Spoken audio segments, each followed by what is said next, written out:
That's why no mic. Okay, hey, good afternoon. Hey, Milo, good to see you. Whoever else is out there, I don't know if anyone's out there or not. But anyway, yeah, so we're going to do some diving into the AstroLab today. I don't know if you saw the first impressions, open boxing, etc. video that I did earlier in the week. I will link that, and it's actually linked below. I think already there will be a card up there that pops up once this is done, and I can add it. And of course, we'll continue to talk about this on Monday night. It'll be kind of my wrap up of the evaluation series. But anyway, wanted to try and dig in and see if we could find some ways around some of the problems that I had during the unboxing and first impressions video. So one thing that did happen, and I have found a fix for it, happened during the during the first impressions portion of the video, is that I found that AstroLab was being very unstable as a plugin in Bitwig, and also I tested later similar issues in Ableton Live. It was very glitchy, and the plugin would crash. In the case of Ableton Live, it would crash the entire DAW. Bitwig recovers better. Apparently, other people have had similar problems, and there's a whole range of fixes. In my case, the fix was simple. I'll go ahead and show you that now before we get started, and then today will be a good test to see if that fix actually flies. So let me do this and get over to the DAW. So this is AstroLab. I've got it set up right now. It's got a particular patch loaded, the Japanese grand piano. The big deal here was during the production the other day, I had the multi-core functionality or multi-core capabilities of AstroLab set to on. I found that should be off, and then per preset you can also set multi-core, and that should be turned off. It's much more stable if those are turned off. In the and like I said, the one setting is global, but then you can also override that per preset.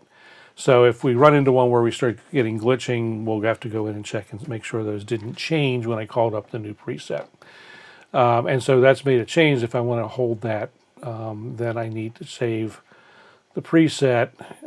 So I'm going to save it, and it says save as. I'm just going to go ahead and save right over it, and I'll do the same. Interesting. So that should be saved now. An interesting thing that happens I see sometimes too is, in order to have this talk to the AstroLab, this AstroLab linked button needs to be checked. Some things I noticed that the preset, the option to save the preset to the AstroLab will appear or disappear. And there's some weird things in saving presets on the AstroLab. We'll talk about that. So anyway, let's go ahead and jump in. There we have the AstroLab. I moved it around a little bit since I was constantly getting in the shot while I was trying to show things. So I don't really have necessarily a plan, but things I want to try and look at are specific to my desired use for this. If I were going to be using this just to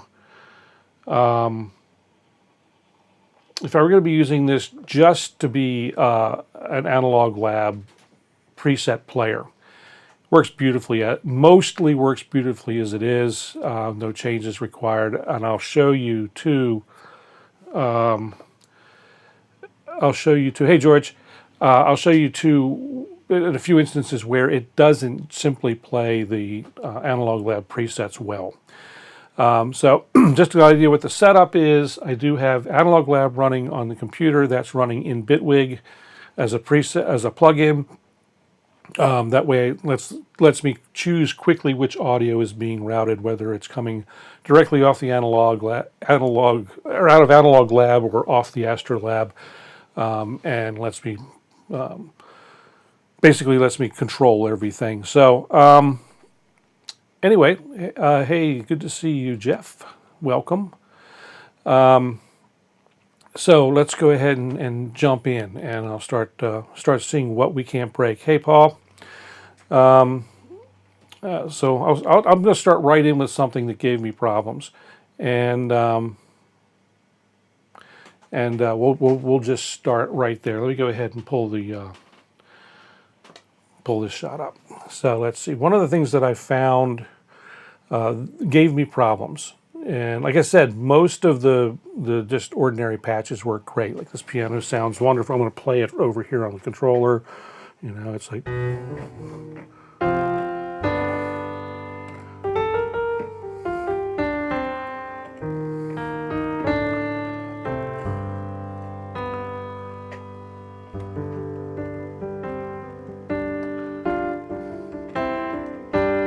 So part two, so the parts, Paul explained the exploration series.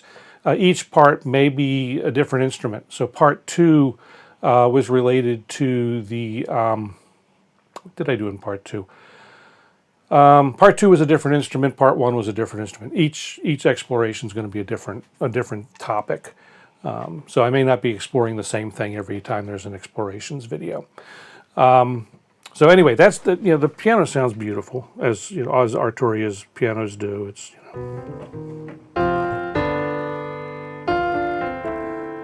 it's a wonderful chord. I love this chord. This one and this one. Anyway, so let's go ahead, and I'm gonna go ahead and get to a preset that causes problems. And so to do that, I'm going to go in, I'm going to choose by instrument, back one more.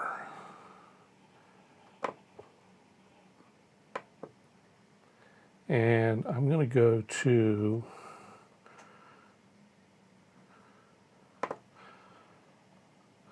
this patch right here. This is in pure lo-fi, so this is one of the newer instruments. And I know it's a little hard to see, it's a little overexposed. Hopefully I can get better with that. Let's see, is this one that's a problem? Well, let me switch over to the audio from the analog, from the AstroLab itself.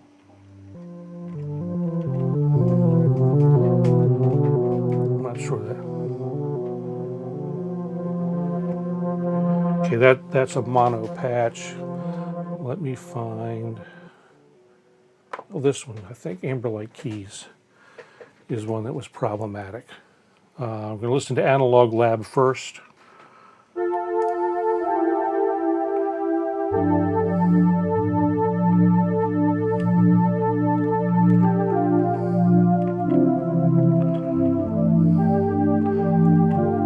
So easily 4 or 5 notes here.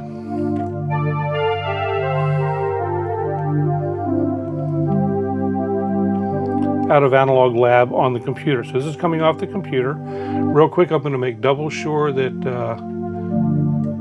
we are, let's see, multi-core is definitely off. Okay, so four note polyphony pretty easily. Sorry you couldn't see that. So let me go ahead and play this on the AstroLab itself, or try to. We got to switch over to it. Here we go. So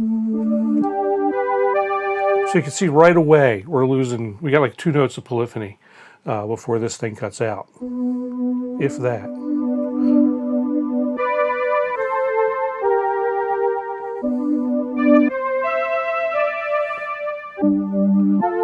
So if I try and play a 4-note chord, what I get is unpredictable at best.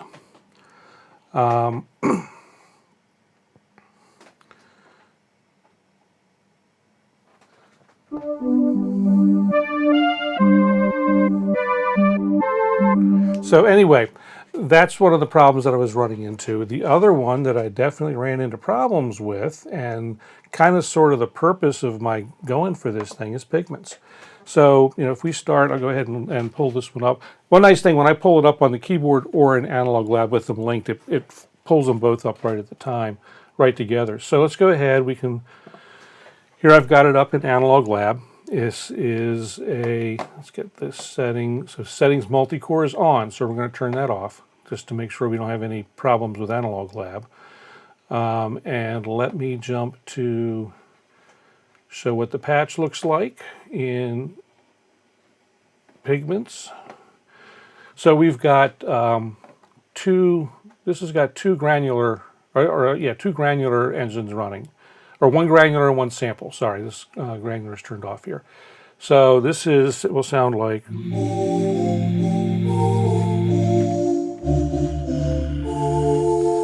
Oh, and we've got thunderstorms in the area, so if I end suddenly, it means I lost power.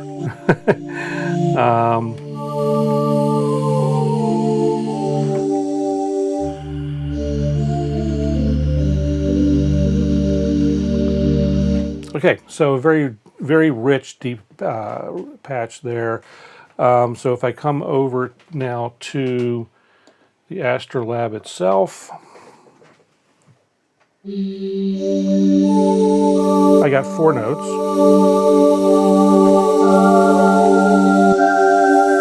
And after 5 or 6 notes, it starts stealing notes and starting to get a little weird. I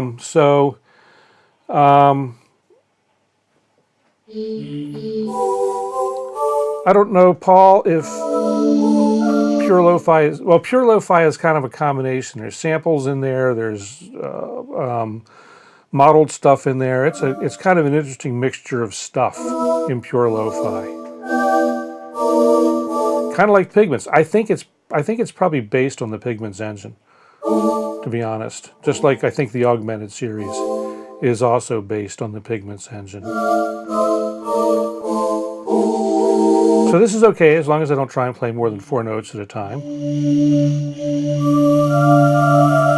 Or 5 notes, and don't do anything like too much legato stuff.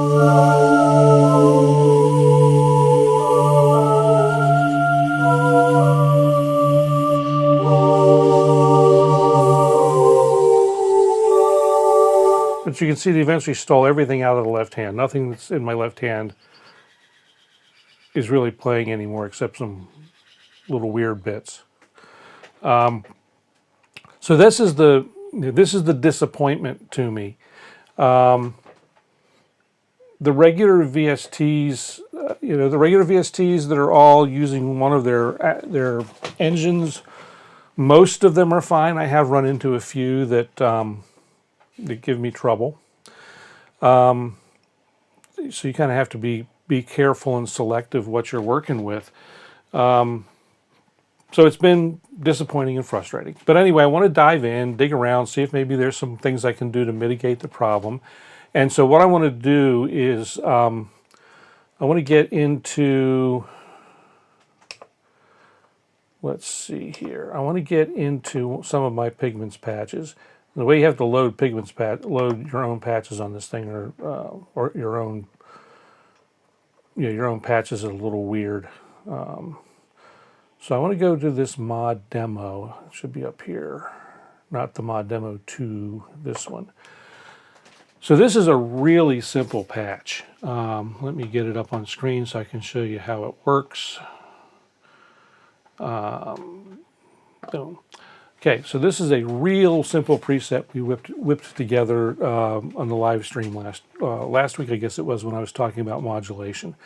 So it is one wavetable engine, and the utility engine is on, but nothing's going on with it, so it's not making any noise.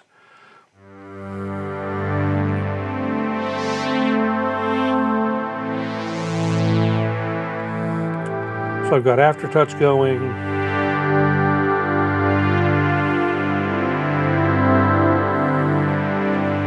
Might be a little loud. Sorry, guys. And then I've got stuff assigned to the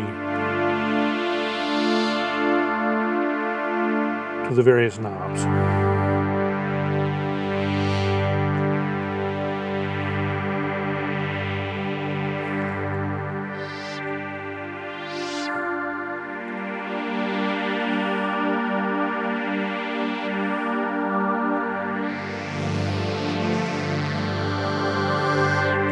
So anyway, not a very complex thing at all here. However, if I play it here on the Analog Lab,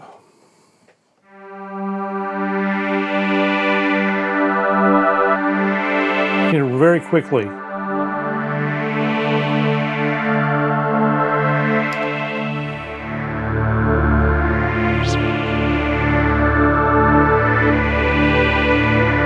now it's going to behave better. You hear it start to do weird voice stealing things. It's actually behaving better now. I wonder if multi-core had something to do with its voice stealing too.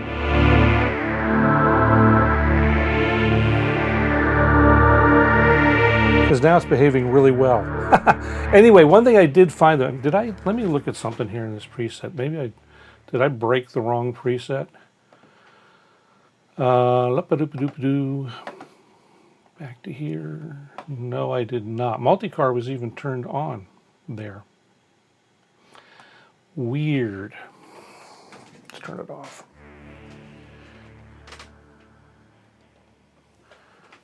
I'm going to play this real quick on the big keyboard just to try and get a bigger spread. And let me take some of that.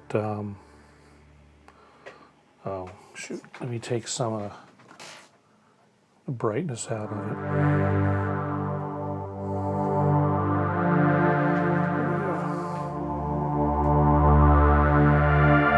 So there's 4, 5. There we go. So when I went for the 6th note, it lost the low D that was playing. So that's kind of what I've been running into. And I've been running into that, like I said, on all the Pigment stuff, all the augmented stuff, and pure lo-fi. And like I said, I think these are all based on the same engine within the Arturia world. And that was a primary reason that I wanted to try this thing, was to be able to have what I would term Pigments in a box, where I do the sound design of my Pigments patches in the DAW, transfer them to the AstroLab, and be able to take them out and about and, you know, play them at a jam or whatever. The rest of the stuff, you know, is great, works fine if it's in there. I've noticed there's a couple things too that are not in the AstroLab that there's no workaround for. The newest augmented synth Persia is not in there. The newest emulated synth, the memory mode, the memory V, is not in there. And I know they'll get in there in a future update. It's just a matter of them getting them product tested with the AstroLab and then shipping the update. Probably be in a few weeks. They typically run a few weeks behind on AstroLab updates. So anyway, there's a fix, sort of, for doing this, and I don't like it, but it works. So one of the things that you can do, and let's look at this before I get to that. I'm going to take you back to Analog Lab here. So let's see, we go into Analog Lab, boom, there it is. So they have this thing called, in Analog Lab, you can have things that are presets that are a single instrument, or you can have 2 instruments as part of the preset. So let's go ahead and look in. Let's find something that is a multi, like this guy.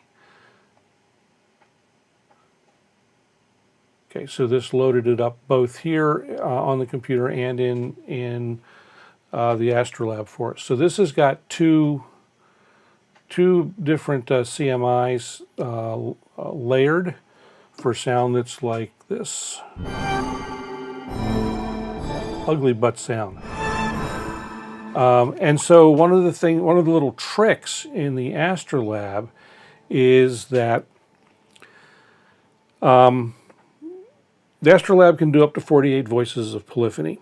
And in certain instruments, it's like the pianos. You load up a single one. You can have up to 40 notes of polyphony with one instrument, or 48. And then different types of instruments. Most of the emulated synths have about 8 notes of polyphony, depending on the patch. Pigments is supposed to have 8 notes, depending on the patch. And that's so when you have two patches or 2 instruments in an analog lab preset or an AstroLab preset, then they're not they're sharing the pool of available voices. But if you have 2 CMIs, for instance, or 2 of any synths in this layered situation, you're not limited to 8 voices. This would have 16 voices. Now, if one layer runs out, no matter where you are on the keyboard, it's going to run out. I'm going to try and take some of the shriek off of this thing real quick. Let me turn the brightness down here. That's interesting. Where am I? That's interesting. Turning the knob on the controller did not bring that down.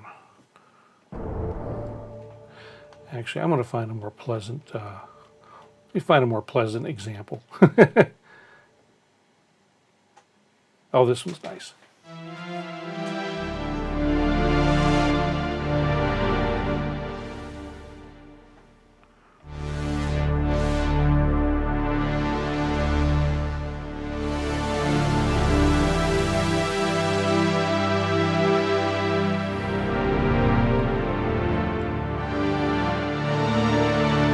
I seem to have lost some level of control. I'm controlling things, but I'm not seeing it happen on screen. Anyway, so this has got 2 slightly different patches of the Moog synth layered, and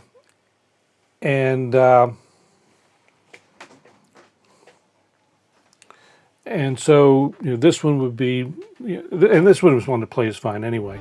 But the point is, you can have multiple. I want to find one that's got more than one. Actually, let's do it this way. I can some things I can actually find more quickly on the hardware. So if I go back to instruments, I think it is. Yeah, and come up to multi. Okay, we'll bring out this Blade Runner strings. It doesn't show me on the screen sometimes what it is for some reason, because I hit the wrong thing. That's why. There we go. So this has got a Prophet and a Selena on the thing. So we play it. We get, and these are just layered. So each of these voices has up to 8 notes of polyphony. So if I were to play, 9 notes on this, 9 notes on the 9 notes on here, I'd start voice stealing. We can try that. Do this down here. So there's 1, 2, 3, 4, 5, 6, 7, 8. 9. Oh, it's going to give me more. Oh, because it's set for 12. 10, 11, 12. Okay, so I'm playing that because I'm playing this on the computer. So I won't run into the problem on the computer. If we now switch this over to the AstroLab sound. So we're now listening to it on the AstroLab. Go ahead and lock that in. That's the 3rd voice. 4th voice, 5th voice, 6th voice, 7th voice, 8th voice, 9th voice. Ooh, it's doing well. Okay, it did finally not. Oh, it's still there. I guess some have more than 8 voices. The documentation says they have 8 voices. But anyway, one of the things that I did think about trying was the idea of course, now it's making a liar out of me on a lot of ways, which is good. I'm happy about that because I really want this thing to work out well. But I did show you with the Pigments one where we had just, we ran out at 4 voices. So as a workaround, what I decided to try and do for that, I'll show you on the computer what I did because it's easier to show you there. We're in Analog Lab. Let's see. Let's find this one. This is in my sound bank.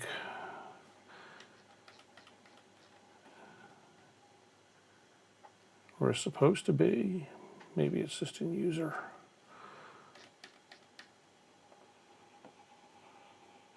There it is. Okay, so I've got 2 instances of Pigments running the same patch, which you can't see. So I've got two instances of Pigments running the same patch here called mod demo. It's the one that I showed. It's the mod demo that I showed you. And what I've done is I've basically split them across the keyboard, and I'm going to move it a little bit. I want to move that split point up to about here. So all I have to do is define this split. This split point here lines up better with the middle of the keyboard on the AstroLab. That's why I'm doing that. So I've basically changed the Analog Lab preset, and I'm going to go ahead and save it. And it's interesting, it tells me it's not compatible with the version on AstroLab. They're the same version. This has been saving just fine all along. And I venture to bet because it's showing here that it's ready to be saved. Let me see. Something here, Shift, Save. Save as. I'm going to call it, yeah, that's fine. Confirm, there. Saved just fine on the AstroLab. So anyway, which you couldn't see. So anyway, we now have this new version mod demo 2.1, which updated here on the list right away.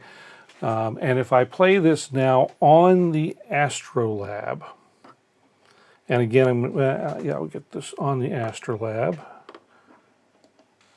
So we're now listening to audio from AstroLab. Split point should be right in here. So if I do, let me bring the brightness.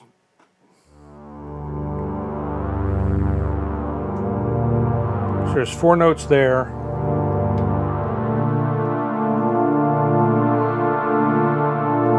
So that gives me 8 voices. It's not too bad as a workaround, but I couldn't layer this with something else. So that's kind of a thing.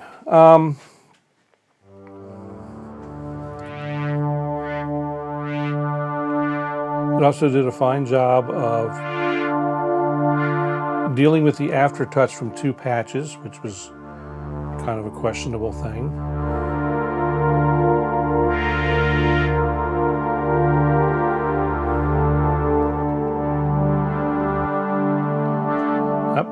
Somehow, for some reason, I lost the voices below the split point.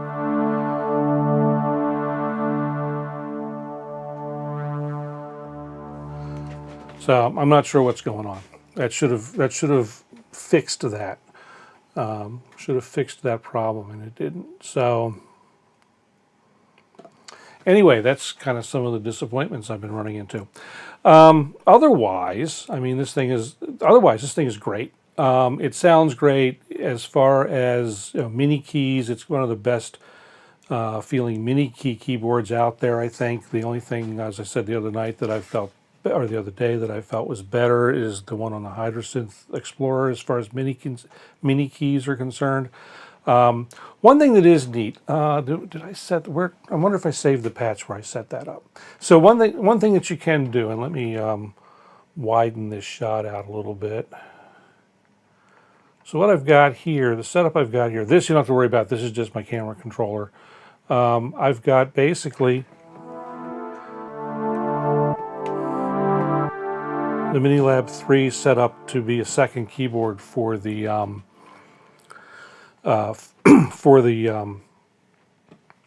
AstroLab. And this could be any any MIDI controller. This just happened to be the one that I've got set up, or one that I have handy that was easy to set up. So I'm going to set that to MIDI channel 2. And right now you don't hear anything at all. Somewhere I've got a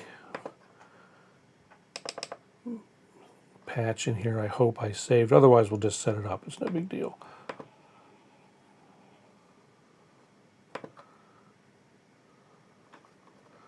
Maybe down towards the end of the list.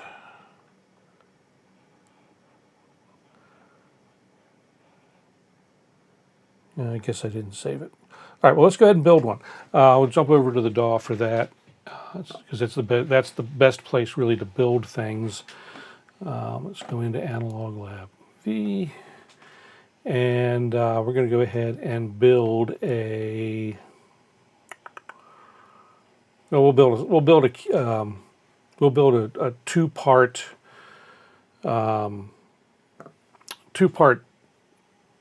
instrument that would like something if someone were gigging. Hey Kurt, good to see you, long time. So let's go ahead, we'll go back to Explore, I guess, and break that out and choose instruments. So I'm going to do a new preset. There's really no good way in Analog Lab just to say new. So what we'll do is we're going to take that out. Yeah, I know it can't be loaded, that's fine. And let's see, let's pick something simple. We'll do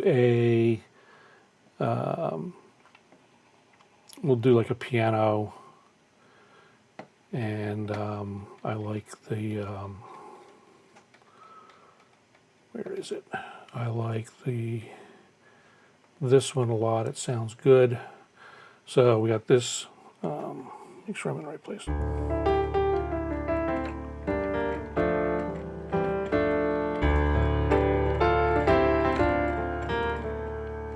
Okay, so nice piano. Along with that, I think I'm going to want to do some sort of synth. So we'll do add instrument, and then go back to instruments, and let's add. We'll add the Juno 6, and just something simple, strings, be fine. Okay, so that's done. Now we have these two.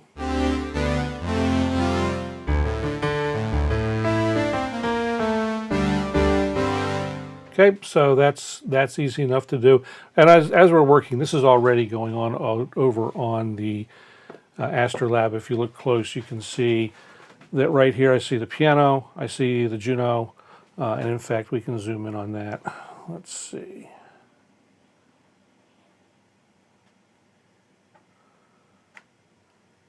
So this indicates that we've got both of them here, the piano and the Juno. Okay, so the next thing to do is we can go into the keyboard controls for each instrument. And that's back over here on the DAW. So we can say, let's take that out of the way and put the keyboard settings in. So here's where we can do things like set up splits, what modulation controls go to which parts. In this case, I'm not going to split this, but what I'm going to do is I'm going to set it up so that the AstroLab will play the string part, and the Minilab will play the piano part. So in order to do that, the piano part is part 1, strings are on part 2. So with this one I'm going to set my MIDI channel to 1, and this one I'm going to set my MIDI channel to 2. And I know that I've got the MIDI channel in the AstroLab is set to 1, and I just set the Minilab to 2. So what will happen now, if we go back over here, and I'll go ahead and widen this shot back out. So now if I've done this right, I got the piano down here. I got them reversed. let's fix that. I would rather that be reversed. So this is going to be 2, that's going to be 1. Okay, so now I've got piano down here, synth up here. So if you're doing something where you want to set up for a gig and you want to have, your controller for your controller, and then this as your voice source, and then for playing like lead lines or whatever, this is awesome. Or if you get if you had the bigger AstroLab, if I had the 61 key AstroLab, I could set up so that that's my primary control, my primary instrument, and like the mini lab here could be for leads or whatever. So in this instance, this kind of instance, it works great.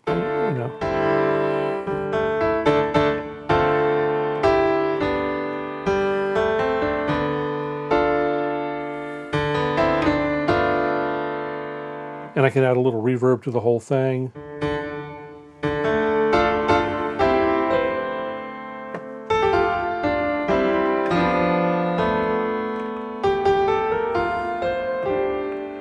Now, one advantage that the larger versions of this have is they've got a set of buttons in here where you can actually determine which part you're working on from the panel here. Unfortunately, with the 37, you don't have that. I wish they'd made it just a little bigger. There's a few things I wish they'd done with this that would make it a lot more, besides more processing power, that would make it a little easier to deal with.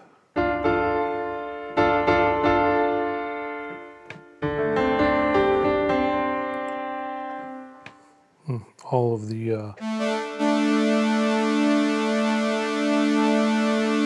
other thing is that when you're in a layered setup like this, your controls are a little weird. They're kind of split oddly necessarily between parts. So if I go back to controls, one thing we're missing is the ability to select what we're affecting at any given time besides actually clicking it on the screen to see what we're controlling. So like if I wanted to roll the, I'm listening to the wrong thing. Let me make sure I've got that set right on the on here. Yeah, I do. Because we were listening to the wrong instrument.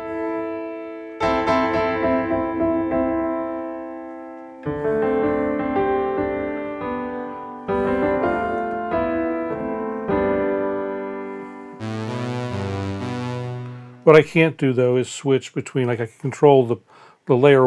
I can't switch here which layer I'm controlling with the knob. So layer 1 or part 1 I can always control easily. A little less reverb.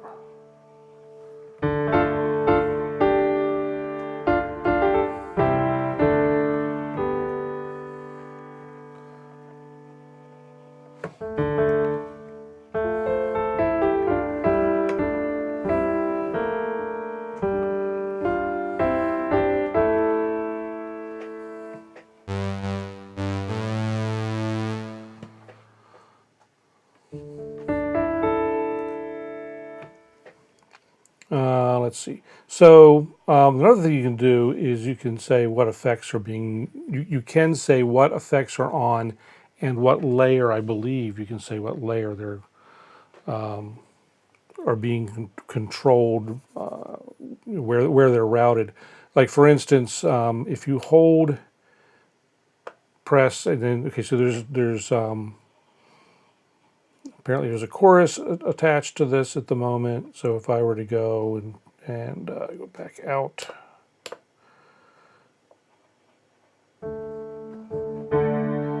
it's on the piano, but not on the synth. I would rather have it on the synth.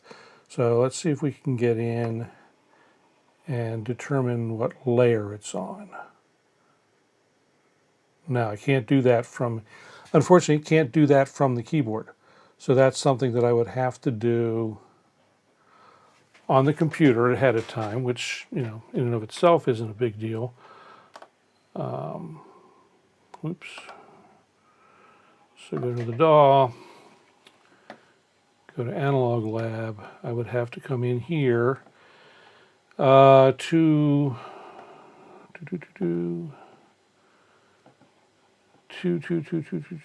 get those. Let's go into edit the preset. Here we go. So go edit the preset, and then I can assign. I want the chorus. Say I want the chorus. I would rather have the chorus and the phaser both on the synth than on the piano. So basically, I just turn them on over here, and now if I come back to this guy.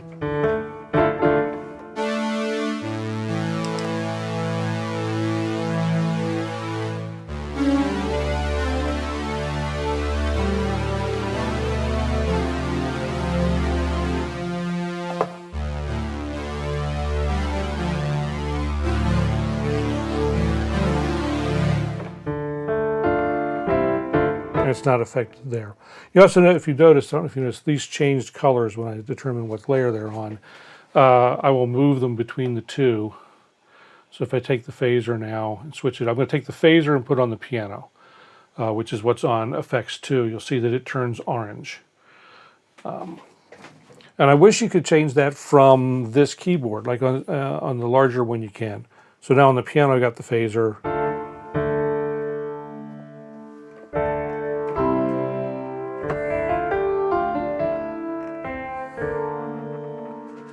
And we can go in and edit that phaser though. Like, you know, once it's already assigned, I can edit it. I can go in and I can say I want it to be, I want there to be more of it, and let's crank the feedback up a little bit, and we'll lower the frequency a little bit. Yeah.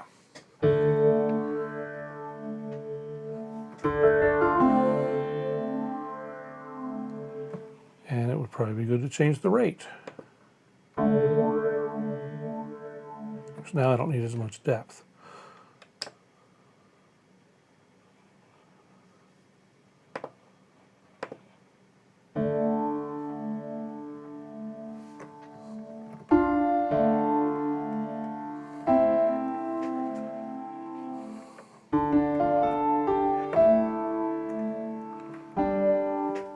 And probably less feedback.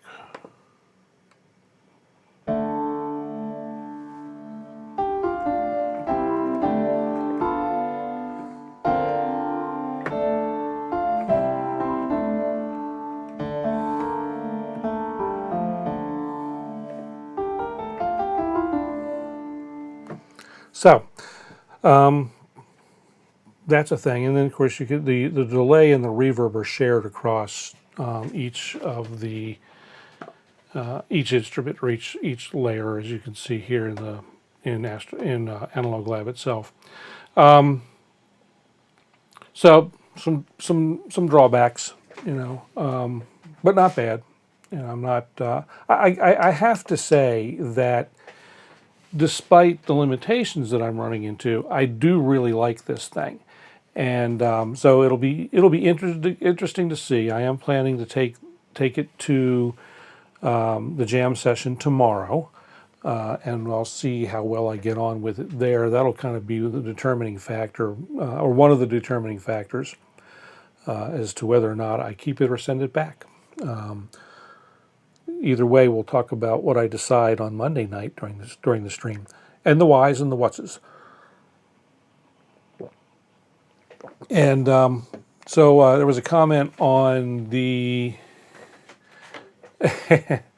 no, not going to leave it behind. I will bring it home with me because, you know, I'll need it for Monday night if nothing else. Then I'll need to you know, whether or not I need to put it back in the box or not. You know. I mentioned the other day, that I did not buy this from my usual source of things. I did not get this from Sweetwater. I went somewhere else with it because they had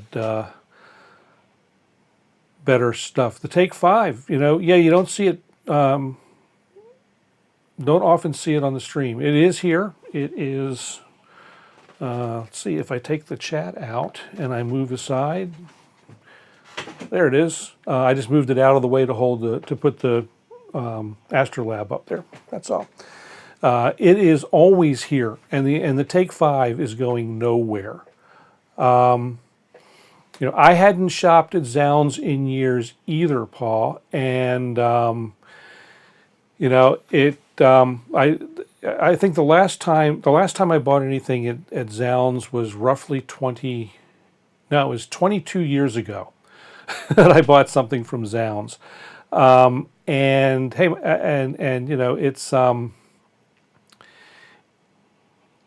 it's been so long that my previous order, which was for an EMU PK6, that was the last thing I bought there, and it was on closeout when I bought it there. So you know, that's the last time I bought something there. So my my account was still in the system and magically updated to the new address. I'm not sure how that happened, but my order history was long gone.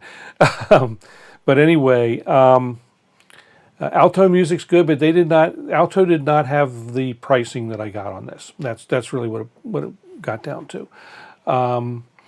You know, this particular one, as I mentioned in the unboxing portion of the video that I made the other day, Thursday,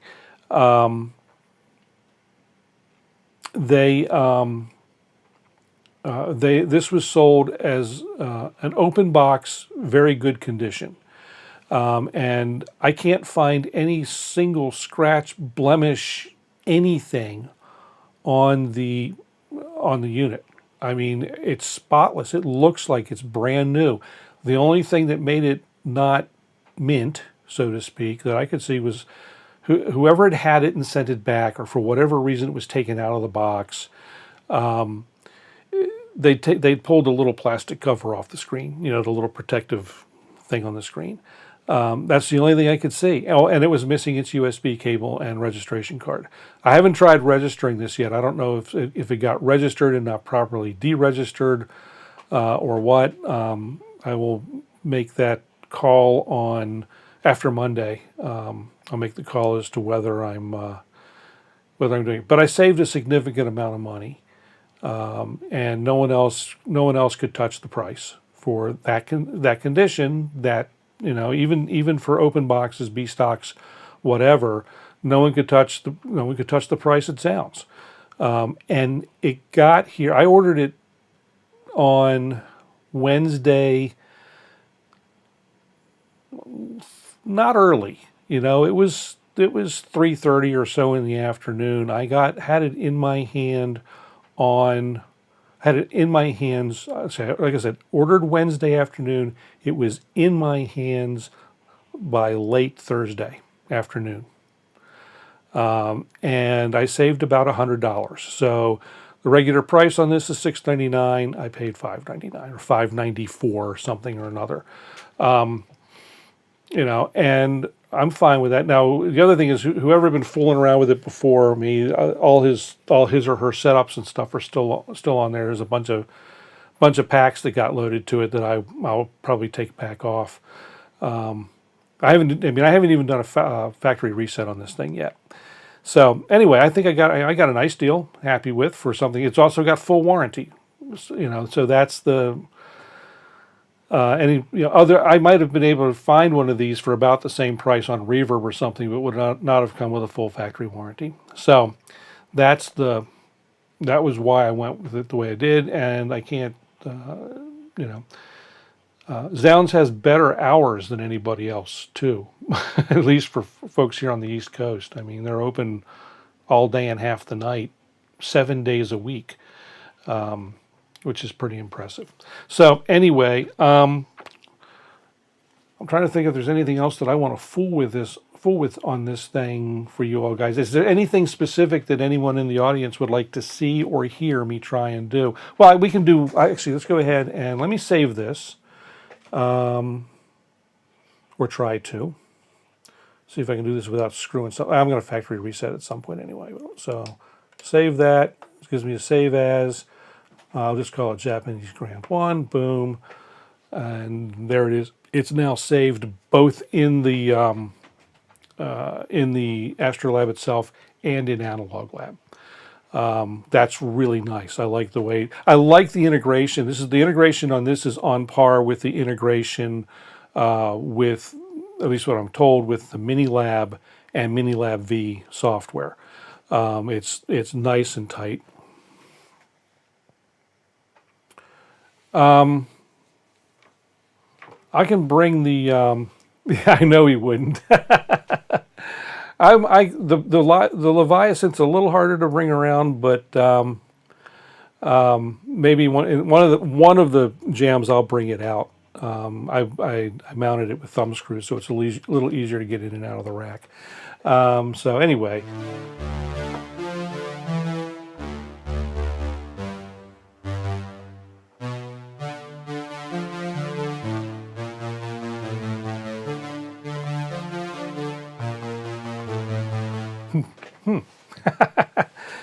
And they say I don't do cover tunes anymore. Well,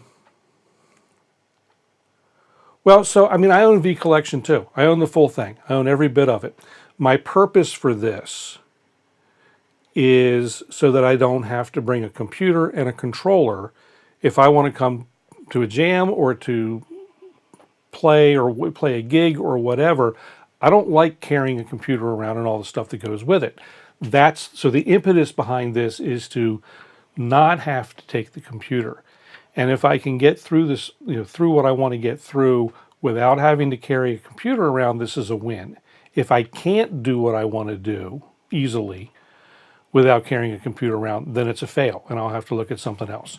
And that's what the intense testing Thursday night, Friday, today, tomorrow, and Monday is going to be all about. So it's so anyway.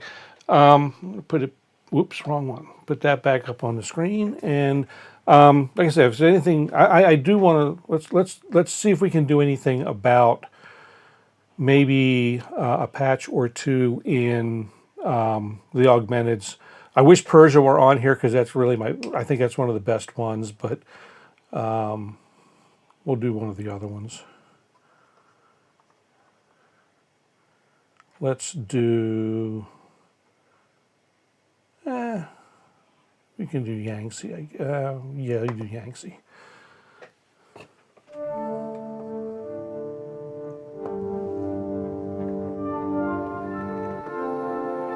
So you can hear it cutting out.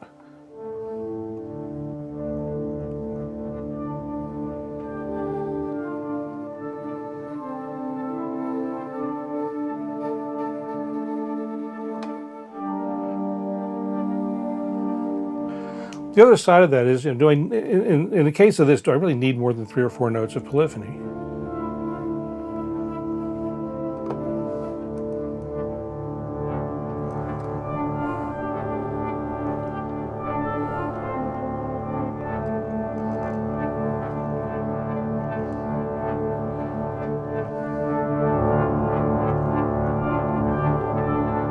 Right now it sounds like I got 5. Yeah, I got 5. I was getting 5 out of it there for a while.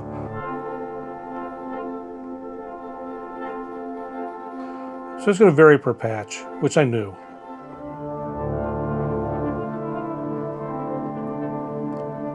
And complexity of effects doesn't seem to have any bearing on voices.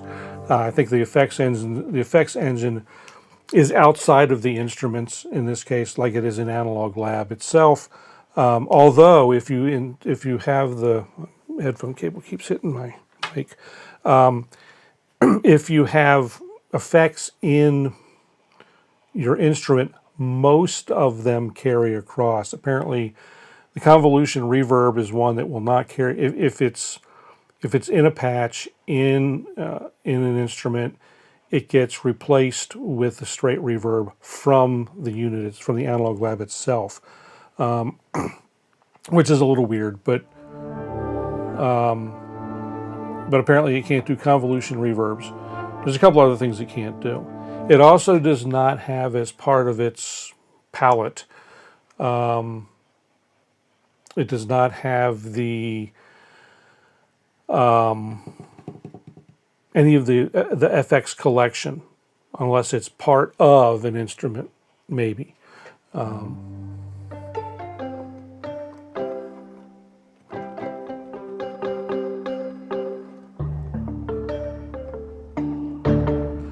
This one seems to do pretty well. Oh, it's a little, another thing, it's a little slow to change patches sometimes. And you got to pay attention to it when you're changing patches to know when it's ready. That's like the 1 gig, my 1 gig faux pas that would be with it. So if I'm going to change patches, if you look at the screen, you can see you've got the instrument. And again, it's a little overexposed, I'm sorry, but it's got a picture of the instrument, and it's at this size. When I change to the next patch or to another patch, you can see it gets small and then grows up again. That's how long it took to change patches here.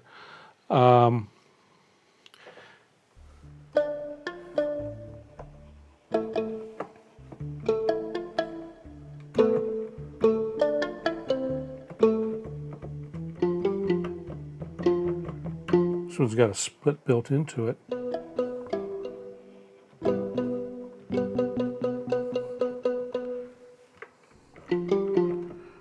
Interesting. The morph changes the relative levels, but the range of the notes on these things is different.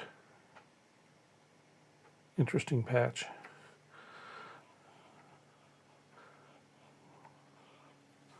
So that one could be set up so you have you could, well, I don't know if you can split a patch in this or not. This is the kind of thing we dive into here. Let's turn the controls off so I don't have to look at them. And let's go into the advanced mode of the synth here. Oh, can I get there from? Oh, yeah, layers. There we go. They don't call it advanced. And let's see. I got multi-core on. Let's turn that off. So let's see. Oh, and here's the. Was I actually listening to the right thing? Let me. No, we'll check that. Oh, so you can set key range. So this would be one that could be set up pretty interestingly. I can't control which MIDI channel controls this range, but I could set the keyboard range up so that you could do a split, or set the keyboard ranges up so that the low, one keyboard would control one keyboard range, the other would control another keyboard range, and play both instruments that are in this patch separately. I do need to check something here real quick, because I may have been on the wrong instrument coming in. We may have been listening to Analog Lab. I don't have it set up so I can listen to both at once necessarily. I probably should. So anyway, I've switched over to listening to the AstroLab itself, I thought.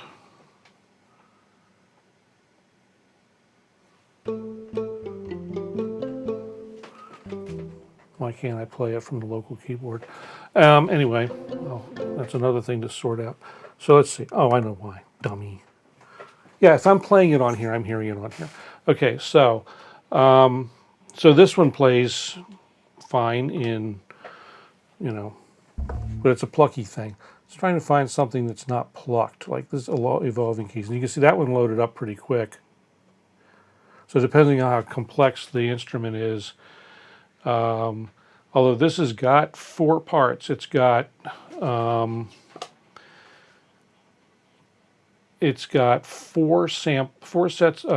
two sets of samples on layer A and 2 sets of virtual analog on layer B, and there's a multi-mode filter between them, or a multi-mode filter on each of them, sorry. Separate multi-mode filters. So our layer A, which is the sampled side, has a high-pass filter and low-pass on the virtual analog side. So let's see what happens if I try and play this here.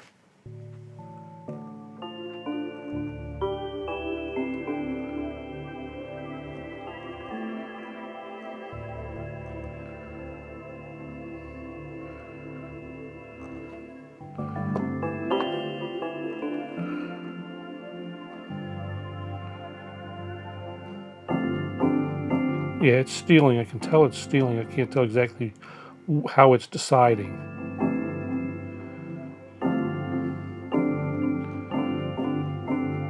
As you can hear, it doesn't play the same thing every time I hit it. It does look like it's a smart looking instrument, and the bigger ones look really nice too.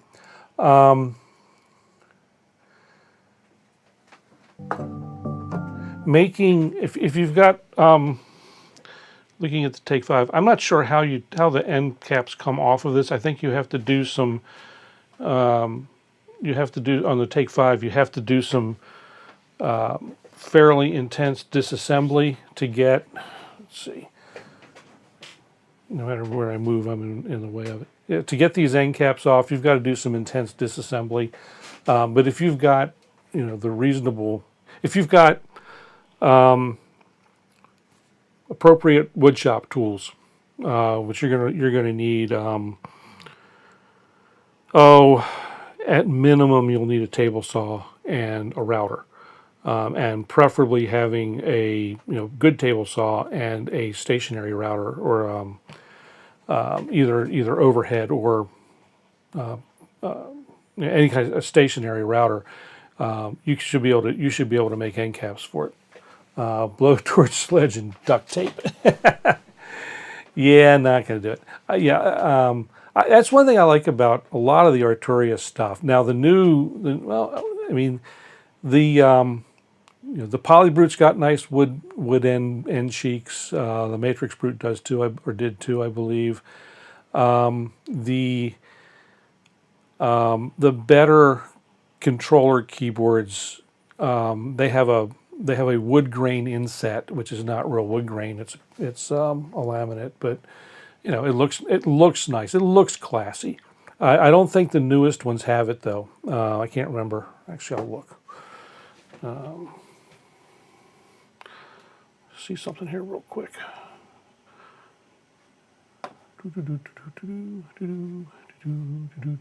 Stand by. I'm getting someplace first, and then I will bring up the screen. Okay.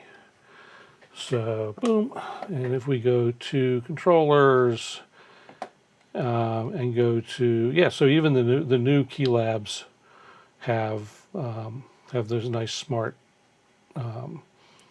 wood panels on the ends, and I don't know if they're real wood. I don't know that it really matters. They look good. It's classy looking, and I think they're really about the only people doing that. I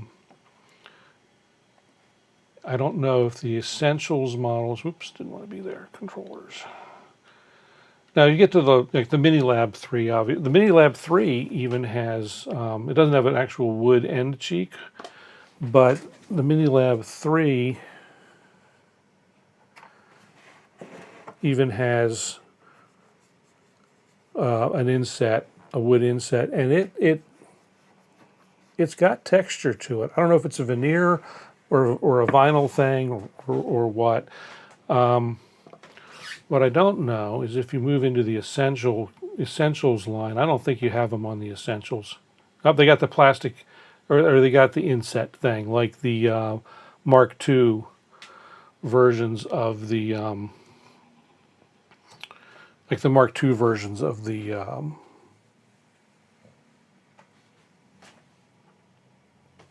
Keylab. Pink Minilab with pink Minilab with comical faux wood. Well, so here's something I want to show. This is something I wish they would do. If they were to make. Let's see, can I get to see it here?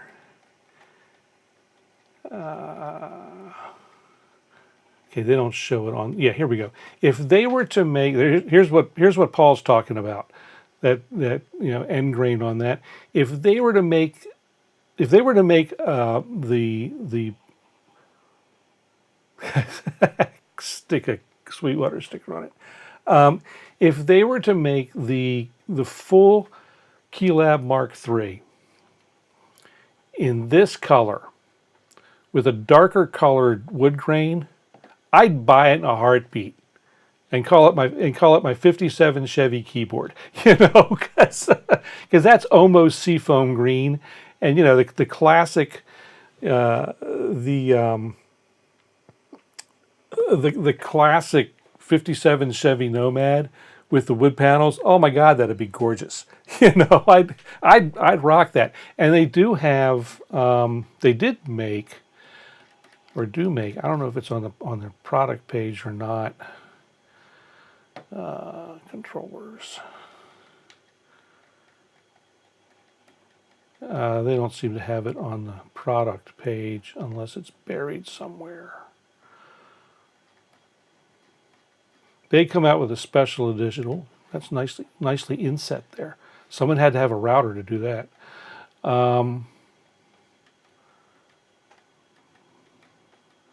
Do they have it on here or not? Yes, they do have this sexy orange and black version, which is pretty cool. Didn't see you were live. Been researching travel, huh? Oh, where are you going, Paul? Great stream on the backyard. Oh, Sean's here. Good to see you, Sean. So I mean, I would buy if like I said, if they made this in the seafoam green with the with either a white or a good wood grain inset in the full Keylab Mark III, I'd buy it in a heartbeat. It would be instant buy. And I don't need it. I don't need it at all, but it would be an instant click the button, send me that right now. You know? And I will say there would be one of I was fooling around. I wanted to see if, as part of all of this business, you know, especially having run into the issues specifically with pigments on the AstroLab. I've been looking at options for how would I other ways to do this, to make something that is simple to deploy without having to have a full laptop and everything when I go out. And so the thought was, well, okay, you pick up a Mac Mini, run it headless, you know, let it automatically launch into Analog Lab. It plugs into, you know, you rack mount it with a, you know, one of the little Arturia audio interface, MIDI and audio and USB interface things. So basically you have one cable to connect from the controller to the box, and left and right pair out to the rest of the world, and you know. And so I grabbed my version 2 Keylab and tried to drive Analog Lab directly with that. And with the little, you know, the old one's got just a 2-line display and a steering knob and some buttons for navigation, and trying to set things up or trying to navigate Analog Lab in that situation was a nightmare. I mean, it was just terrible. The new versions of the Keylab have a much better situation because the display, I'm getting back to a shot, here we go. So the display actually shows you what you're working with. These buttons are soft buttons, so you can say I'm working on part 1, part 2. You know, there's keyboard. I can switch the, you know, the controls. You can actually drive Analog Lab with this thing. The decision to only have 12 pads is stupid, but now there are other issues with, you know, these controllers that are, you know, they're not exclusive to Arturia. Everyone seems to have made this, or a lot of companies have made this mistake. I'm trying to find a shot where they've got it that shows it well enough. This one does, I guess. So, problem that I have with the Arturia controllers, and with a lot of others as well, goes to the layout in general. We've got our faders and our knobs over here on the right side, and it's hard to see where the mouse is, but on the right side of the keyboard, and then buttons and pads and stuff on the left side. And in my not so humble opinion, that's backwards.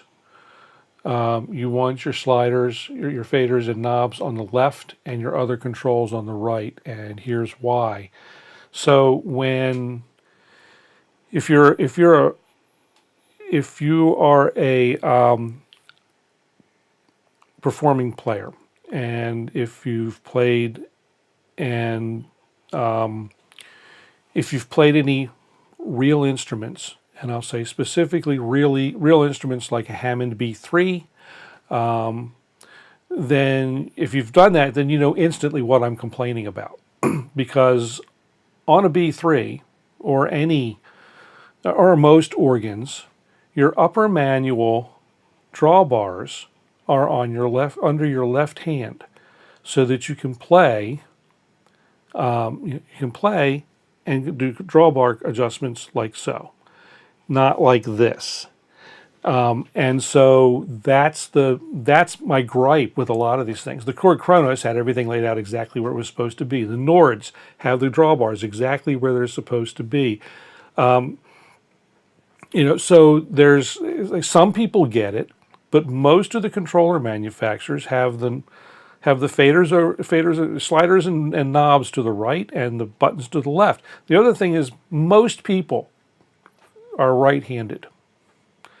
Okay, most people want to play pads they want to play with both hands, but if they're going to play with one hand, they're going to play with their right hand because that's the hand they favor, the vast majority of people.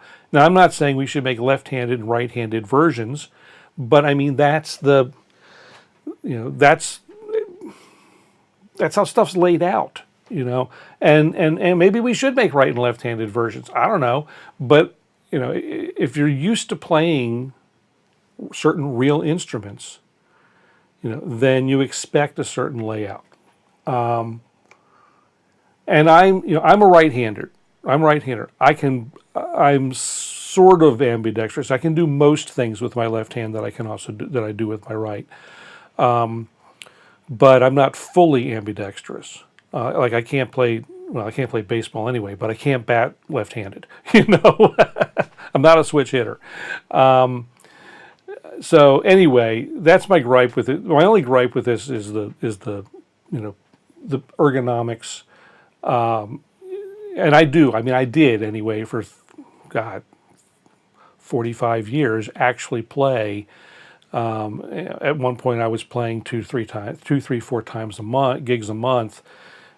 So I'm expecting, and at some points, I'd walk in and there were a few times that I got to play using an actual B3. I don't know if they'd redesign or not, Paul. I mean, I'll cycle back to the run up to the mini lab. In the focus groups, I was in some of the focus groups for that, and in the focus groups, nobody wanted mini keys. Nobody. We wanted 49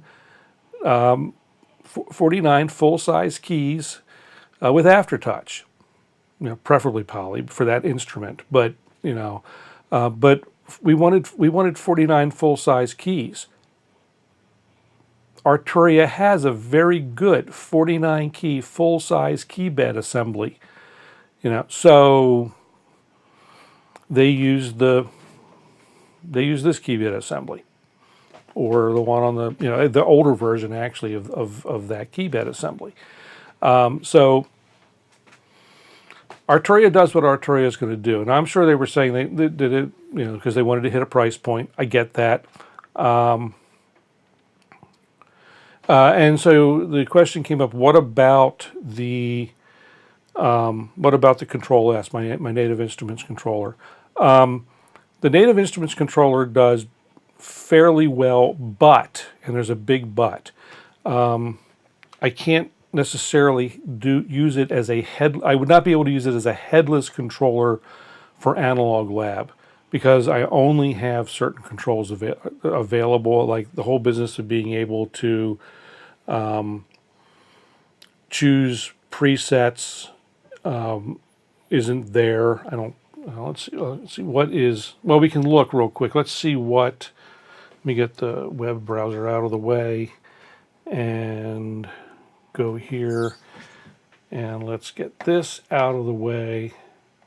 I would have to probably have to do it either very customized or within Bitwig. And so right here I got a list of all the things. It's kind of hard to see. I can't really zoom in on it, but let me try something. Let me see if I can do this without breaking everything. Let's make the display bigger. Okay, that sort of worked. That didn't blow up. So now I can take this guy and scale it up. Still, like mini DAWs, small down there in the bottom. But let's see, we've got the part 1 parameters, a whole bunch of them. And this varies a little bit per instrument, by the way. Just basically going down and looking through here. Right now I'm seeing all the parameters for the augmented series preset that's loaded, or instrument that's loaded here. Then I get all my P2, my second part instruments, parts, and then I've got the macros, the four macros, part 1's volume, and then I got mixer control, part 2 mixer control, the effects, some depreciated stuff is still hanging out here.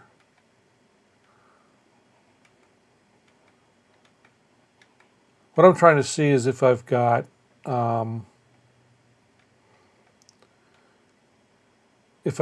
ability to change presets.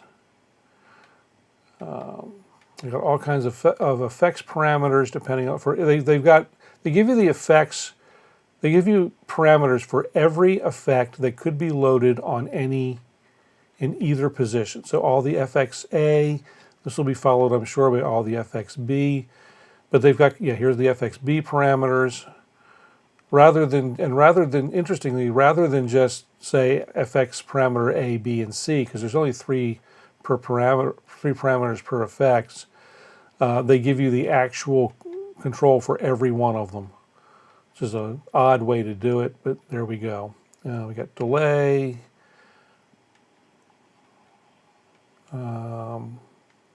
Still back into now I'm back into FXA.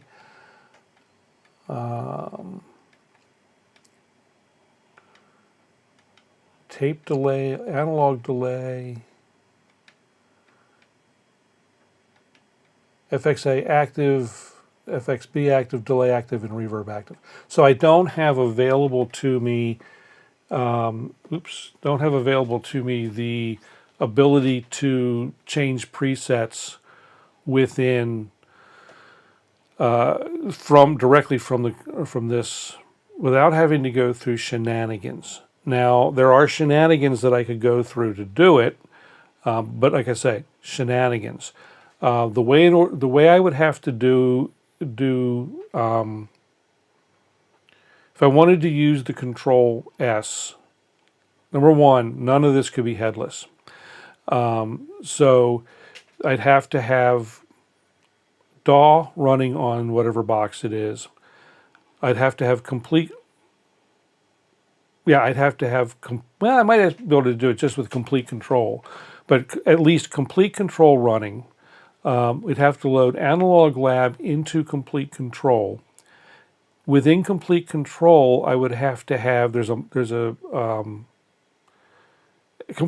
Complete or Analog Lab is not officially supported by native instruments for NKS.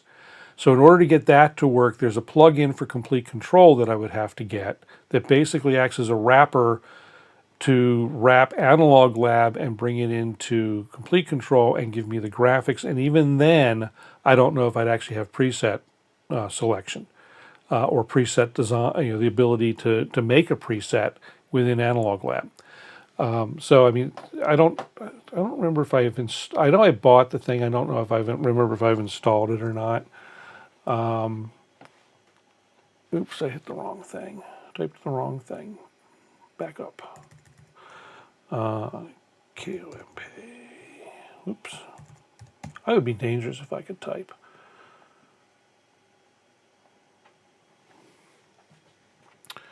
So we'll wait for complete control to load. Boom, boom. Did some updating. So here we go. We're in complete control. Now, in complete control, I've got good control of most, if not all, of the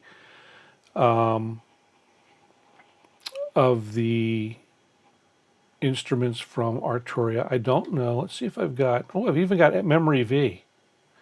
So that may be an option to then, except that again, it makes me I have to build a special computer or something to make it work. But you see, Analog Lab is not in this list, and one of the disadvantages to complete control. The hell was that? Anyway, something outside, I guess. One of the disadvantages to complete control is that you cannot do layers or splits. You can only have one instrument loaded. Now, when that instrument's loaded, you can have a chain of effects and load whatever effects you want. But you can't do a keyboard split. You can't do or a layer. So complete control is not quite so complete. The exception to that rule is contact instruments. If you own full contact or the full contact player, then you can load contact and build layers and splits with contact instruments within contact. Now you can load Analog Lab, and the way you do is you have to go out here to you go out and custom choose a VST that's not directly supported. So I go up there and bring in Analog Lab. And this may or may not work. It gets weird when you try and do it. Move some stuff out of the way here. So if I have, let me get camera 2 over here to that shot. Like I supposedly have Analog Lab loaded, but I'm not seeing Analog Lab.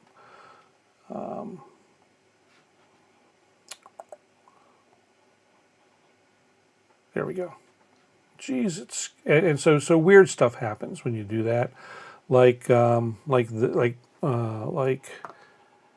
this scaling is blown way the heck off.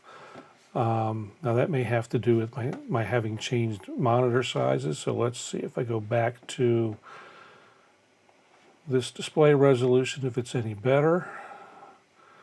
Yes, that's better. But I can't resize this thing properly. So the complete control thing gets to be a little weird. Now again, if I could get it set up so it was running headless, it would be okay. But notice, like I said, I loaded Analog Lab is loaded here. But if I go here, I'm still looking at my browser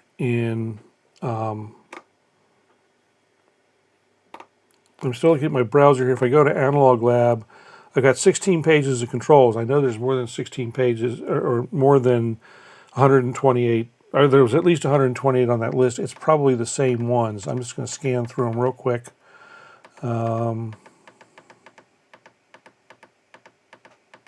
Yeah, I don't even have all those controls that we rolled through available to me within complete control. So I don't have the. We would see if I had the wrapper for this installed on the machine, it would have come up. Like I said, I can't even really resize effectively. So that's a problem. Let's see if I can get it to do it. Yeah, it only gets but so big no matter what I do. So using the Control S probably isn't an option. And then if we were to look at it, well, yeah, I'm doing this. You're not seeing me try to fight with the resizing. So if we were to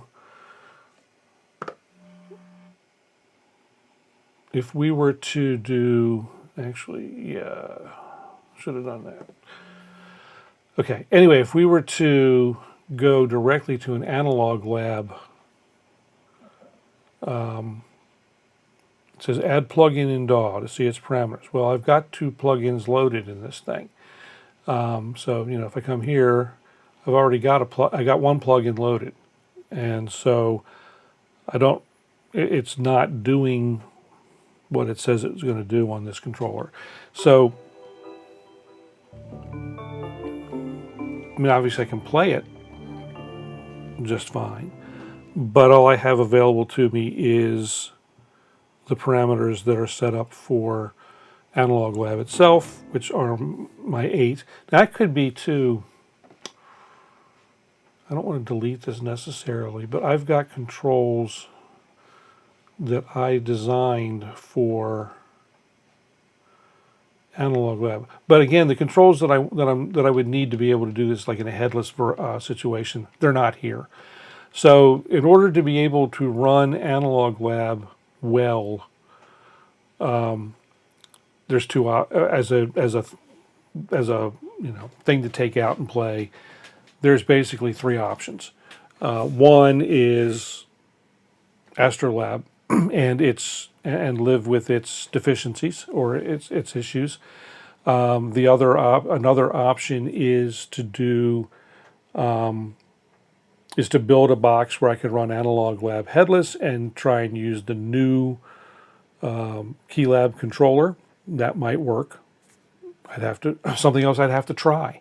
And then the option that I don't want and I'm trying to avoid, and this is the start of this whole exercise, was take the laptop, take a controller, whichever one, and an interface, and just do what I've already done. And again, the idea there is still that secondary requirement that I started with a long time ago when I first started down this path, which was to be able to have a rig or have something that I could sit down in front of somebody who is a non-player, who has no interest in technology, and there's actually a very specific person that this is in mind for. It's a young lady who is she is musically inclined. She's autistic. She does not.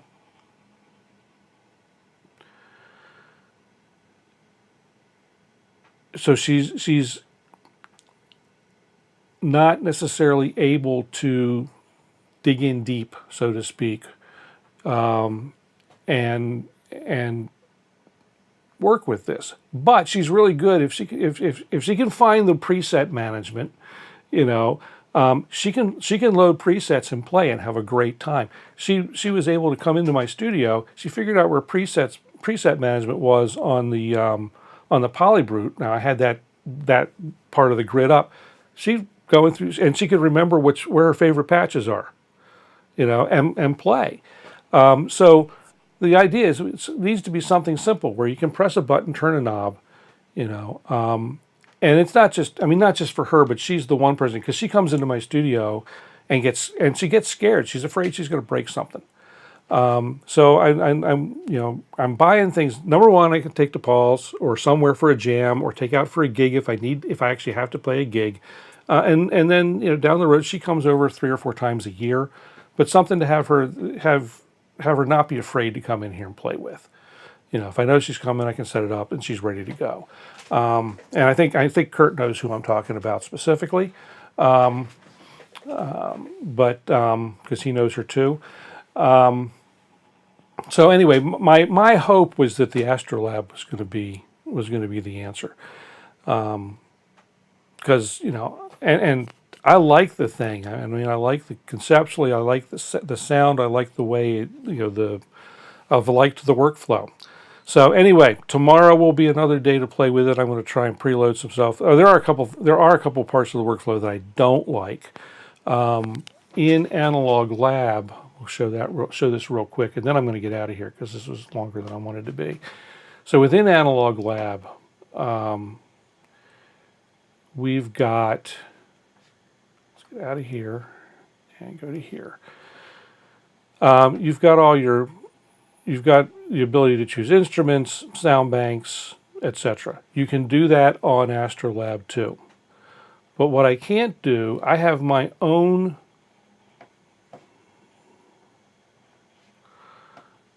back to here again. Let's go to sound banks. I have a sound bank of all my own custom patches. Okay, this whole list of them here. I would like to be able to take this here, which I can't because if I touch it, it pops into something. I would like to be able to take this and transfer this to the AstroLab. There's no real way to do that. The only thing that I can do is I can come in here and I can highlight all these things, and I did one for Pigments. I can add these to a playlist on the AstroLab. Searching playlists is not as easy and fun. So I've got this one that's got my Pigments patches in it. So if we go over here and let's get the shot so you can see the display.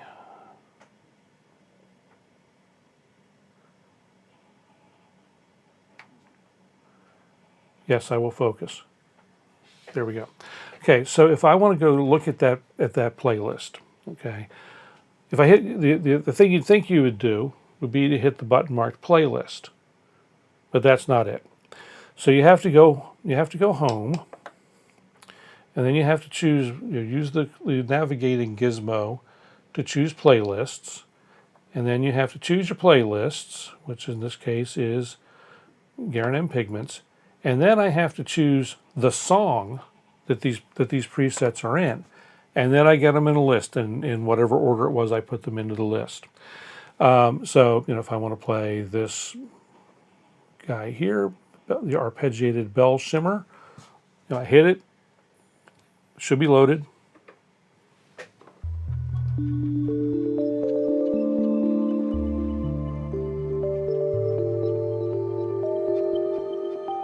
And it is, but I don't get the feedback that I showed you before. There's the feedback of when a preset loads.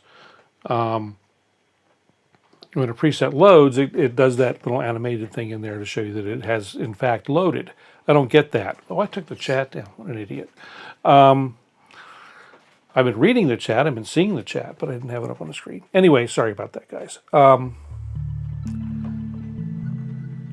So and I can choose the things from my list, but I can't just I can't see necessarily as well what's going on. And of course now I'm out of the so I hit the playlist button. That took me out of the playlist. What I haven't checked. Yeah, see, this took me out of the playlist, took me out of what I was doing before, back to where I was. So if I want to go back to the playlist, is it going to load? It doesn't even load the preset or the playlist that I was just in. This went to a different playlist. So there's some issues. I got some issues with the playlist and some of the ability to move things back and forth between the two instruments. Because the other thing is, if I'm in, so I've got all these things in this playlist here, but if I go here and I go to, like I say, sound banks, this is whatever there's a user sound bank. I've got some sound, I've got like a handful of sounds in there. But these are ones that I've created fooling around with this guy, not anything that's on my actual, user list. And if we come back to here and look over here, there's no user list, there's no user playlist here in the AstroLab library. So there's not, not playlist, collection, whatever it's called. So that's kind of an annoyance.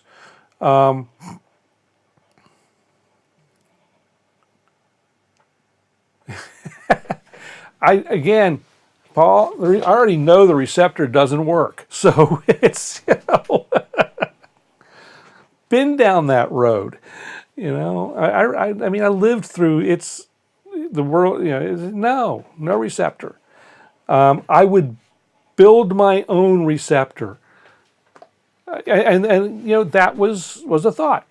Build my own version of a receptor with a Mac Mini and some sort of screen, and but it's like, because that would work. I mean, that would be functional, but not. Again, it doesn't fill all. That doesn't fill all of the needs. And maybe there is not one box that would fill all the needs. And maybe that's what I'm learning. But I want this thing to work, because and so I don't know if he's here. I don't see him in the chat. Mixmaster was saying that, the other day, a couple of weeks ago, I had said that the Iridium is Pigments in a box, and in a way it is, but it doesn't load Pigments patches, and there's no software equivalent of the Iridium that would load the patches, or I might say, okay, $3,400, what the hell, it's only a third of a car, The Nico, the Nico was cool. It was unreliable as hell, but it was cool.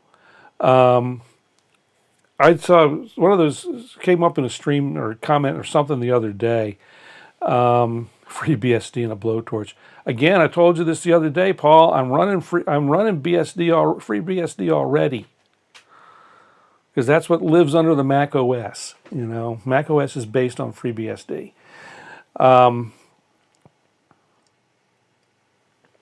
So why should I reinvent a wheel that somebody else has invented? Yeah, loading SysX, that's a wonderful thing. Been through a lot of that too. So anyway, I've already spent. I've been on this 40 minutes longer than I had intended. It's always the way these things go when we start getting into a chat. Like I said, I'll go see how this works out tomorrow at the jam. It may be fine. It may be too that my expectation is greater than my need, if that makes sense. My desire, is to be able to do certain things. And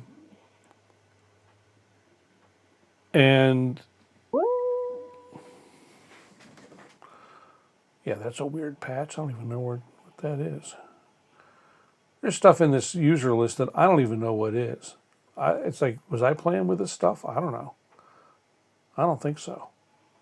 So this may be stuff that got loaded into it somewhere along the lines before.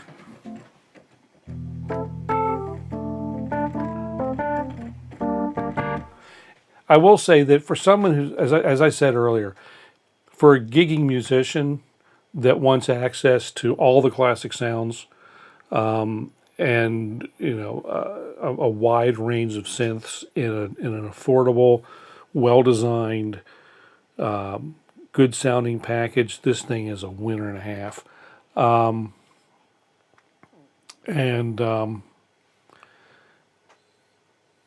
The sound is wonderful. The sound is fantastic. And if I were, I was telling Donna before she ran out of town, if someone were to say, Garen, I need you to do a gig, I would take this little guy, I'd couple my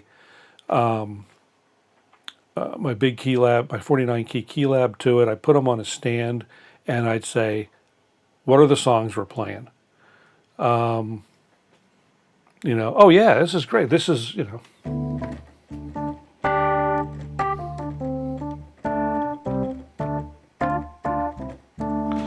this is coming off the AstroLab itself. So dial in a little reverb.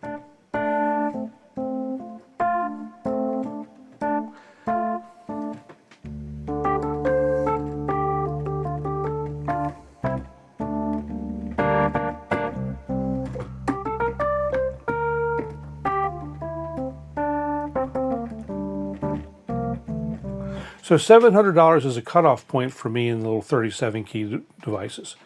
You know, and really preferably $600, but that under $700 range in 37 key devices is kind of a sweet spot. You know, if I don't mind it just coming with analog lab. The reason is, if you've got the full analog lab, or analog lab pro or V or whatever they call it this week that it comes with, you can do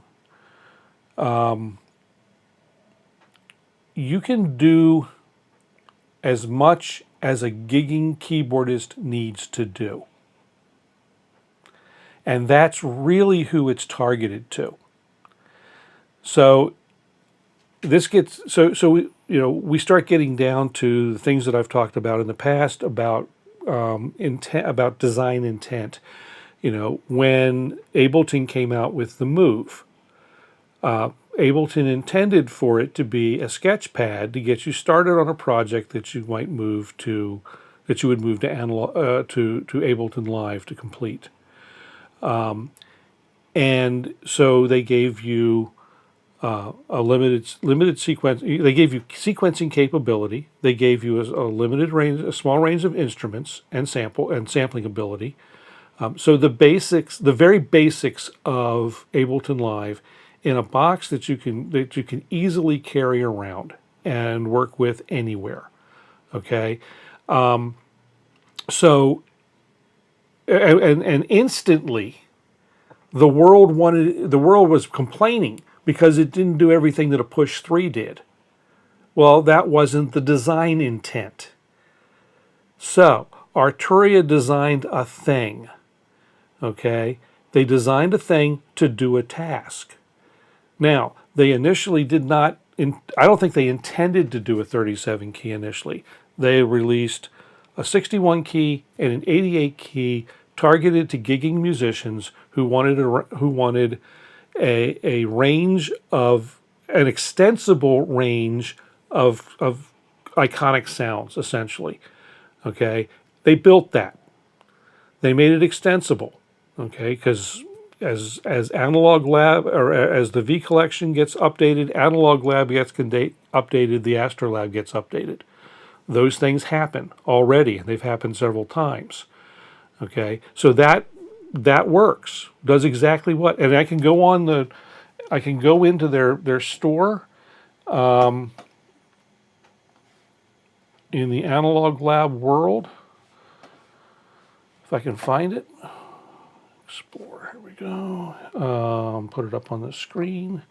So I can go into here, and there are all kinds of things. Especially again, if I'm a performing musician, gigging musician, and I need to be able to do, you know, Grace Jones stuff, you know, boom, I can download some of her presets, or sounds that are made to sound like her presets.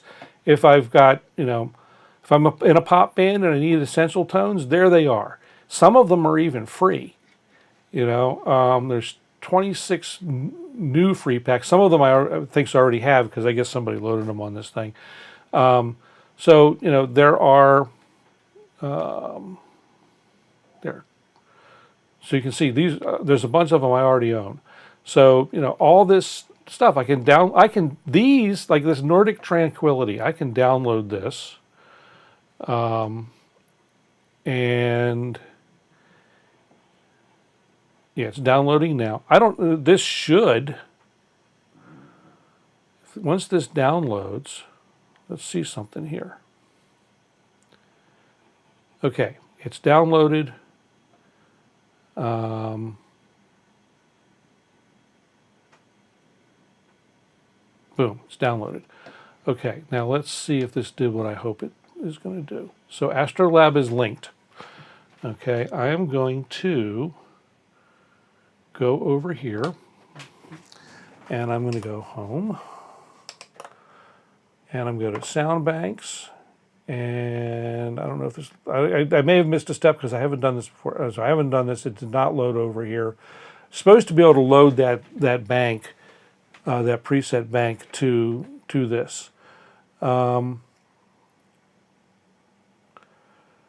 That would be, Paul, the dual AstroLab. But I would, so here, honestly, I would rather have the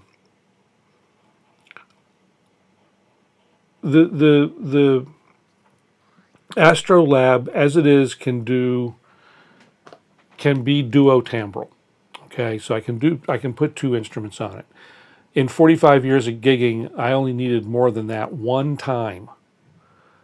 You know, I only needed one time and for one song that I needed to be able to stack up more than two instruments in a song.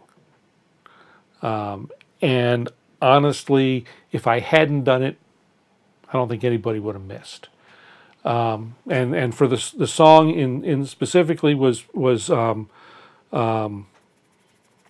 Just a Girl, which has got it's got two primary keyboard parts. There is a third one that if I skipped, the guitarist would have covered it, would have been just fine.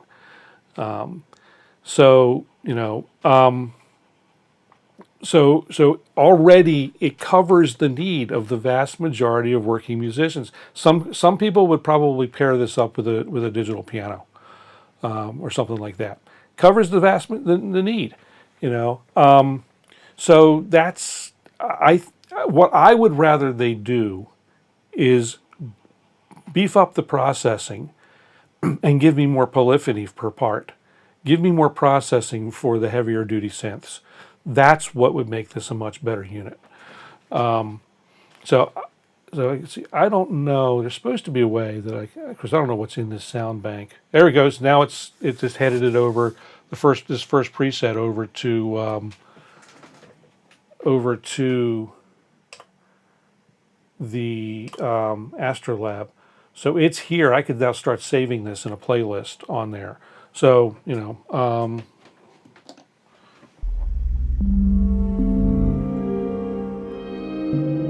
So I've just downloaded that to it. Now, like I said, I'd rather be able to, and I'll dive in. That'll be my homework assignment. Maybe by tomorrow I'll have this figured out. How I can download a pack from the store and move that pack or move that whatever they call these things bank over to the unit.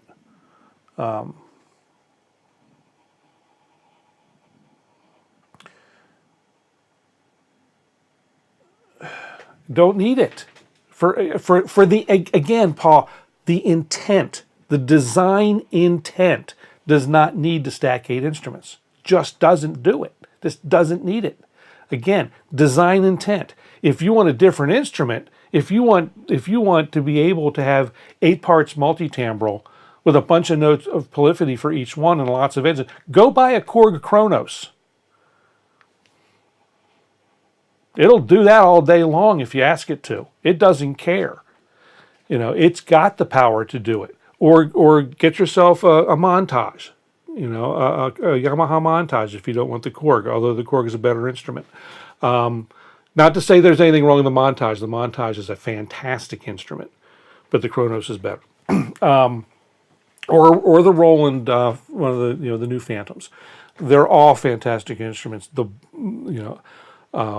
When I chose between those three, I chose the Kronos for a couple of reasons. Modi X-M, because it's now the Modi X-M, is not the bestest there is. That said, if there weren't an AstroLab, and I needed to go out and buy a 61 key instrument to go gig with tomorrow, or next week, I'd run down the road to Chuck's and pick up a Modi XM. If AstroLab didn't exist, because AstroLab actually would fill my need in a gigging environment better than Modi XM. And I like the Modi XM a lot. I really do. Well, and I've said that Modi X is the best there is. It was the best for the money. I've said that before. Doesn't have aftertouch. But so here's the thing about, which many people would want. I would want aftertouch. I would prefer poly aftertouch. But that's not a deal breaker for me in a performance instrument necessarily for most gigs.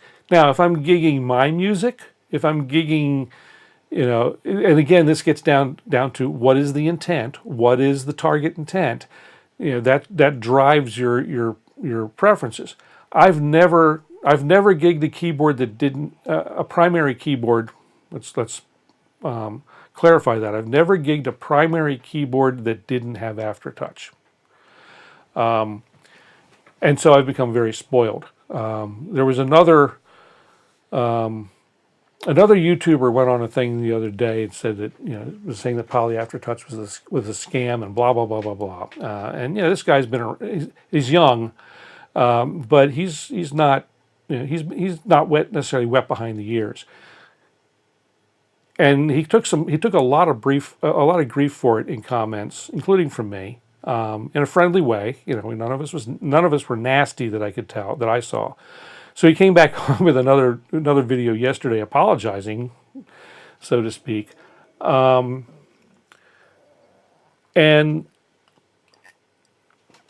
it gets down to, for his use, in most cases, poly aftertouch wasn't necessary, and I get that. As far as I guess I've been spoiled in that regard, Paul. Every instrument that I've had has had the ability to adjust the aftertouch curve, at least in broad strokes, so that I could dial it in for my style of playing. But and agreed, Viola. For some folks, aftertouch isn't necessary. If you're an organ player, if you're a piano player, and that's the vast majority of what you play, then no, you don't need aftertouch at all, because you don't have it. If you play organ, I don't know of an organ, except maybe some of the really high-end Worzies or something like that have actually some of the high-end Techniques organs, like the big ones, do have aftertouch. But most of your traditional organs, your B3, your C3, your Farfisas, none of that stuff had aftertouch.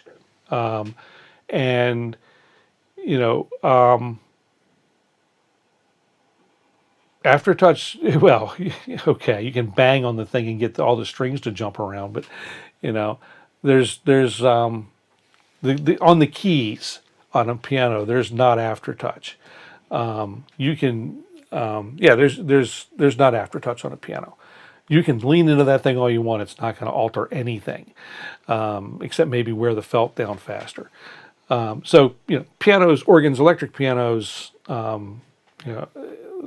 clavs, they don't have aftertouch. And if that's the kind of stuff you're playing, if you're playing strictly classic rock, early synth, no, you don't need aftertouch.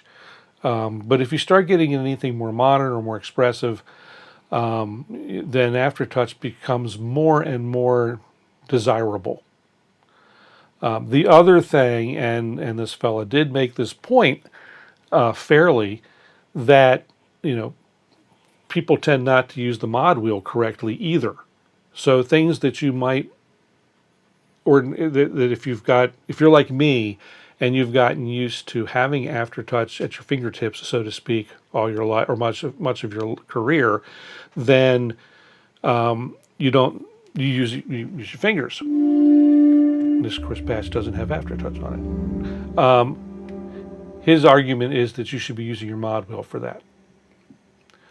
I don't necessarily agree, but that's again my experience and his experience differ, my use and his use differ, the type of music that we do differs.